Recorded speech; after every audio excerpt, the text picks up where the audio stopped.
Greetings fellow Decepticons, Sound Blaster 1987 here with another Transformer Studio Series review. Today, from the 86 subline, Constructicon, Scrapper, leader of the Constructicons and the right foot of Devastator. This is the first of my 7 reviews for the 86 Devastator set. So, as you can see, Scrapper here is a reasonably large and bulky Voyager class figure in his front-end loader construction vehicle mode.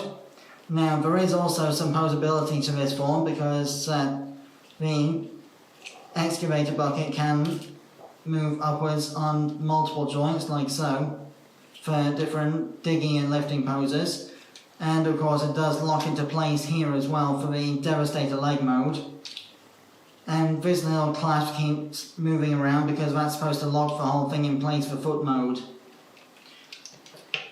So, in addition to that, we've got 3 accessories, which are the 2 purple rifles that are plugged together to become Devastator's weapon, like so.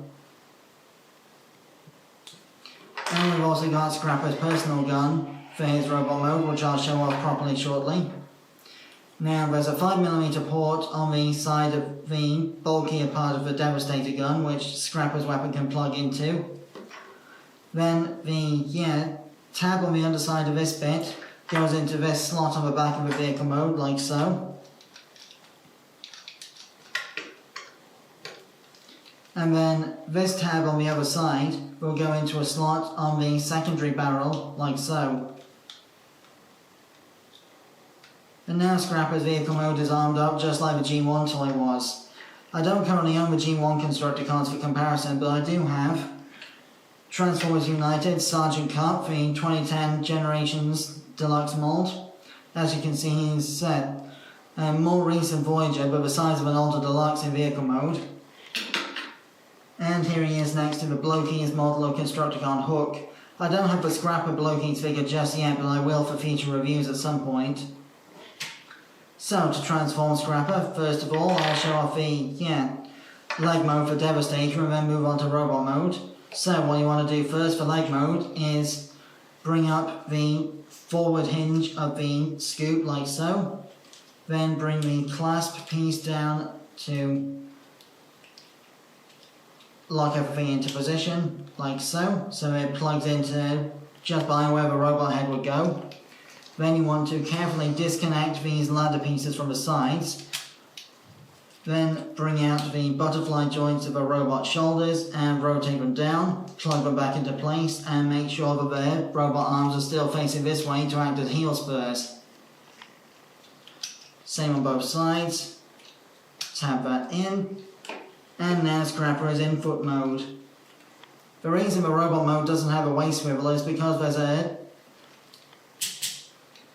strong detented ratchet joint hidden in the middle of where the waist section will be for the robot mode, which allows for the Devastator combination to have a stronger and more stable footprint.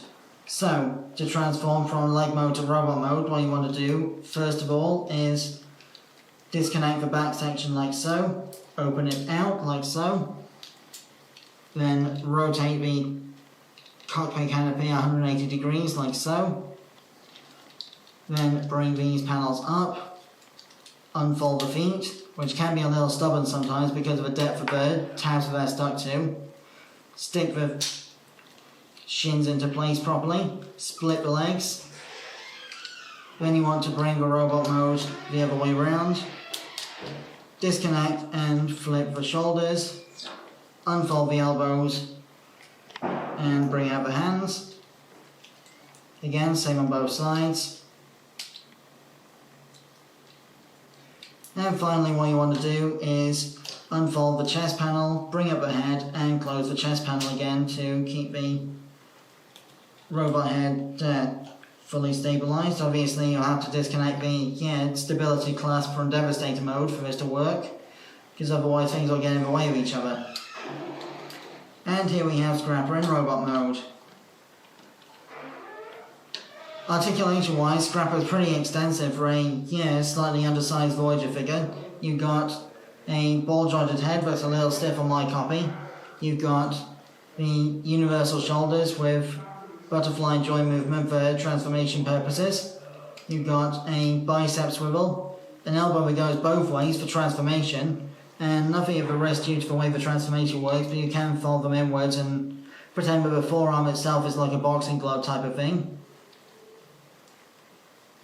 Then you've got nothing of the waist due to the Devastator ankle situation, but you have got a decent range of movement of the universal joints of the legs. Then you've got a thigh swivel, a 90-degree knee bend, and the feet tilt forward and back as well as side to side on these ankle pivots like so.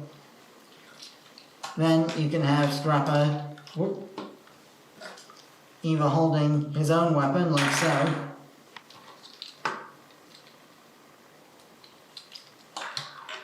or you can plug the two halves of Devastator's weapon together and have him hold that as well.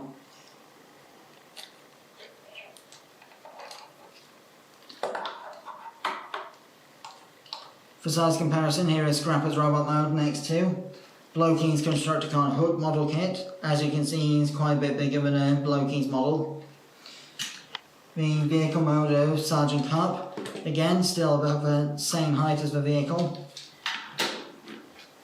Black Series Revenge of the Sith Darth Sidious, so yep, about the same height, give or take the hood on Palpatine.